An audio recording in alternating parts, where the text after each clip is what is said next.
সুন্দরবনের গভীরে কেওড়া আর গেওয়া গাছের ছায়ায় এক বৃদ্ধ মাঝি বাস করত। তার নাম ছিল মোতালেব মাঝি।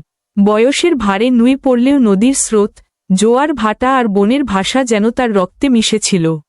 প্রতি পূর্ণিমা রাতে যখন নদীর বুকে জোছনার আলো ছড়িয়ে পড়ে, তখন সে একা নৌকা নিয়ে বের হতো মাছ ধরতে। গ্রামের মানুষ বলত, মোতালেব মাঝি জোছনার আলোতেই মাছ খুঁজে পায়। এক রাতে সে যেমন বের হল, হঠাৎ নদীর মাঝে কিছু অস্বাভাবিক শব্দ শুনতে পেল। সে নৌকা থামিয়ে দেখল, কিছু দূরে একটি হরিণ জলে পড়ে গেছে এবং কয়েকটি কুমির ঘিরে ধরেছে। মাঝি চিন্তা না করেই বৈঠা হাতে নেমে পড়ল পানিতে। ঝুঁকি নিয়ে সে হরিণটিকে কুমিরদের হাত থেকে বাঁচিয়ে নিরাপদে তীরে পৌঁছে দিল। পরদিন সকালে গ্রামের লোকজন তাকে দেখে অবাক হয়ে গেল। কেউ জানে না মাঝি কিভাবে এত সাহস করে রাতের অন্ধকারে বনের রাজ্যে বাঁচাতে গেল এক বন্যপ্রাণীকে। সে শুধু বলল, এর থেকে বড়, এই বন আমাদের রক্ষা করে, তার প্রাণীরাও আমাদের আত্মীয়। তাই তাদের ডাকে সাড়া দেওয়া আমাদের দায়িত্ব। লাইক সাবস্ক্রাইব করতে ভুলবেন না কিন্তু।